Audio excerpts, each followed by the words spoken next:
Assalamualaikum warahmatullahi wabarakatuh. Kami dari kelompok 2 Prodi Pendidikan Fisika akan mempresentasikan hasil diskusi kami yang berjudul Diksi. Dengan presentator pertama, saya Lela Silmawana. Presentator kedua, saya Yulinda Aryanti. Presentator ketiga, saya Zulfikri. Presentator keempat, saya Leti Mariska. Kepada presentator pertama, disilakan. Baiklah, di sini saya akan menjelaskan mengenai pengertian diksi. Diksi yaitu pilihan kata. Dalam Kamus Besar Bahasa Indonesia, diksi diartikan sebagai pilihan kata yang tepat dan selaras dalam penggunaannya untuk mengungkapkan gagasan sehingga diperoleh efek tertentu seperti yang kita inginkan. Jadi, diksi berhubungan dengan pengertian teknis dalam hal karang-mengarang, tulis-menulis, serta tutur sapa. Pilihan kata diksi pada dasarnya adalah hasil dari usaha kita memilih kata tertentu untuk dipakai dalam kalimat, alinea, atau wacana. Pemilihan kata akan dapat dilakukan bila tersedia sejumlah kata artinya hampir sama atau mirip. Ketersediaan kata ada apabila seseorang memiliki bendaraan atau stok kata yang memadai, sehingga seakan-akan memiliki daftar kata. Nah, dari daftar kata ini dapat dipilih satu kata yang tepat untuk mengungkapkan apa yang dimaksud.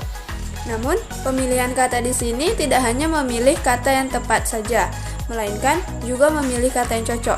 Cocok dalam hal ini berarti sesuai dengan konteks di mana kata itu berada dan maknanya tidak bertentangan dengan nilai masyarakat yang dipakai. Untuk itu, dalam memilih kata diperlukan analisis dan pertimbangan yang matang. Selanjutnya, dalam pengertian diksi ini, para ahli pun memiliki pandangan masing-masing mengenai pengertian diksi dalam sebuah tulisan atau lainnya.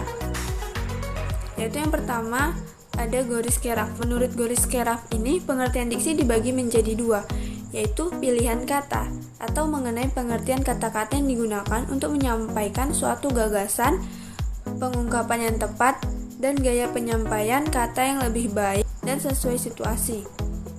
Yang kedua, Susilo Mansuruddin. Susilo Mansuruddin ini berpendapat pengertian diksi yaitu pemilihan kata, pemakaian atau pemilihan diksi yang tepat, benar dan cermat dapat membantu memberi nilai pada suatu kata. Pemilihan diksi yang sesuai dengan kata lain akan mencegah terjadinya kesalahan penafsiran yang berbeda. Ketiga, Widya Martaya. Menurut Widya Martaya, pengertian diksi adalah kemampuan seseorang dalam membedakan suatu nuansa-nuansa makna secara tepat dengan gagasan yang disampaikan. Kemampuan seseorang membedakan makna itu sesuai dengan situasi dan nilai rasa yang dimiliki kelompok masyarakat dan pendengar atau pembaca.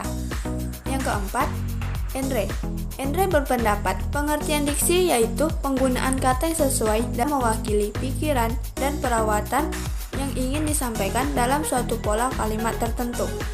Fungsi diksi. Diksi memiliki beberapa fungsi, diantaranya ialah 1. Melambangkan ide yang diungkapkan secara verbal.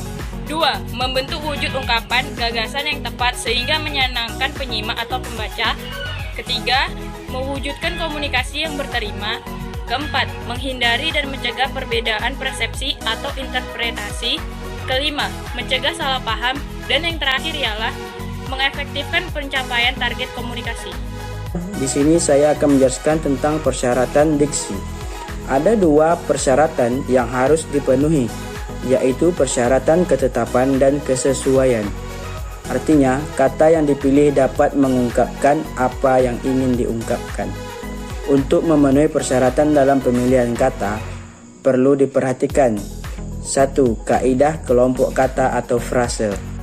Pada kaidah ini, pilihan kata yang sesuai seharusnya yang tepat, seksama, lazim, dan benar. Yang kedua, kaidah makna kata. Pada kaidah ini terbagi menjadi 4 bagian. Yang pertama, jenis makna. Berdasarkan bentuknya, jenis makna dibedakan atas 2 macam, yaitu makna leksikal, yaitu makna yang terdapat di dalam kamus. Yang kedua, makna gramatikal, yaitu makna yang dimiliki setelah mengalami proses gramatikal, seperti proses afiksasi atau pengimbuhan, reduplikasi atau pengulangan, dan komposisi atau pemajemukan. Berdasarkan sifatnya, makna dibedakan atas 2 macam. 1. Makna denotasi, yaitu makna kata yang sesuai dengan hasil observasi panca indera dan tidak menimbulkan penafsiran lain. Yang kedua, makna konotasi, yaitu makna yang tidak sesuai dengan hasil observasi panca indera dan menimbulkan penafsiran lain. Berdasarkan wujudnya, makna dibedakan atas. Yang pertama, makna referensial, yaitu makna yang mempunyai rujukan yang konkret.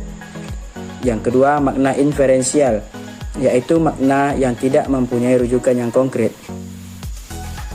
Pada bagian yang kedua, yaitu perubahan makna. Berdasarkan cakupan maknanya, perubahan makna dibedakan atas. 1. Meluas. Cakupan makna sekarang lebih luas daripada sebelumnya. Yang kedua, menyempit, yaitu cakupan makna sekarang lebih sempit daripada makna terdahulu. Berdasarkan nilai rasanya, perubahan makna dibedakan atas. 1. Ameliorasi, yaitu perubahan makna ke tingkat yang lebih tinggi. Yang kedua, peyorasi, atau yaitu perubahan makna ke tingkat yang lebih rendah. Bagian yang ketiga yaitu pergeseran makna.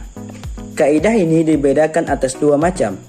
1. Asosiasi, yaitu pergeseran makna yang terjadi karena adanya persamaan sifat.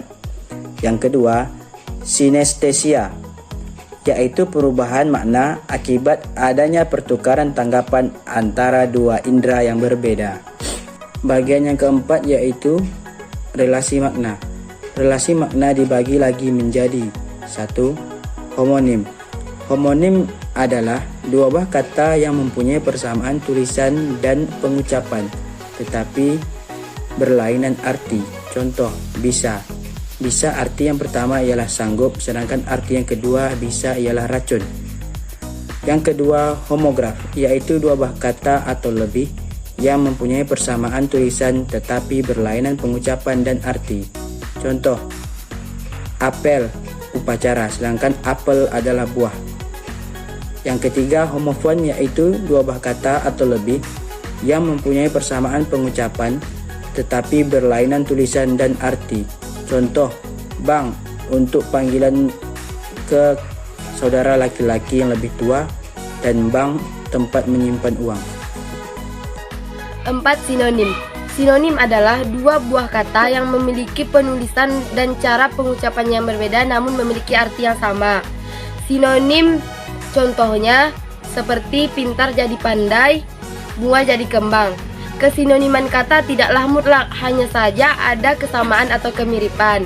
Sinonim dapat kita lihat dari beberapa hal sebagai berikut. 1.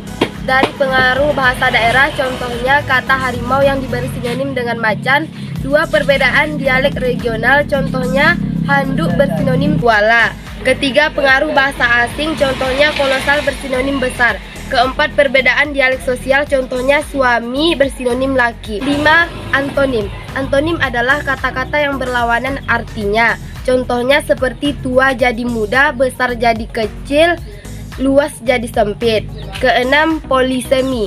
Polisemi berasal dari kata poli dan semi yang masing-masing berarti banyak dan tanda. Jadi polisemi berarti kata yang memiliki banyak makna. Contohnya seperti kepala. Kepala dapat kita artikan sebagai pimpinan pada sebuah kantor dan sebagainya. 3. Pilihan kata sesuai dengan kaidah lingkungan sosial. 1. Tingkat sosial yang mengakibatkan terjadinya sosialek, contohnya mati, meninggal, tewas. 2. Geografi atau daerah yang mengakibatkan dialek, contohnya bis, kereta, motor. 3. Formal atau non-formal yang mengakibatkan bahasa baku dan tidak baku, contohnya seperti tersangka, terdakwa, dan tertuduh. 4. Makna umum dan makna khusus. Makna umum adalah makna yang cakupannya sangat luas, contohnya seperti bulan, bunga, hewan. Sedangkan makna khusus adalah makna yang cakupannya terbatas atau sempit. Contohnya seperti jika makna umumnya bunga, maka makna khususnya melati, anggrek, mawar. Jika makna umumnya hewan, maka makna khususnya seperti kucing, buaya, ayam. Pilihan kata dan penggunaannya. 1. Contoh kata dari dan daripada. Contohnya, kertas itu terbuat dari kayu jati yang menyatakan keterangan asal. Kedua, Repi lebih pendek daripada Yulinda yang menyatakan perbandingan. Kedua, kata pada dan kepada. Buku catatan saya ada pada Astuti yang mengatakan pengantar keterangan. Yang kedua, saya mengirim surat kepada Zulkifli, yaitu menyatakan tempat yang dituju. Yang ketiga, kata di dan ke. Contohnya seperti Atik sedang berada di luar kota yang menunjukkan tempat. Ayu sedang pergi ke luar kota yang menunjukkan tempat. Cuman bedanya antara di dan ke, kalau di sudah sedang berada di tempat tersebut, sedangkan pada ke seseorang tersebut masih dalam proses perjalanan atau sedang berproses. Yang keempat, kata dan dengan. Contohnya, ayah dan ibu pergi ke Jakarta kemarin. Ibu memotong kue dengan pisau. 5. Kata antar dan antara. Contohnya, adik ikut lomba lari antar kecamatan yang menunjukkan keterkaitan. Ia berjalan di antara dua orang yang menyatakan perbandingan atau menyandingkan dua objek. Terima kasih.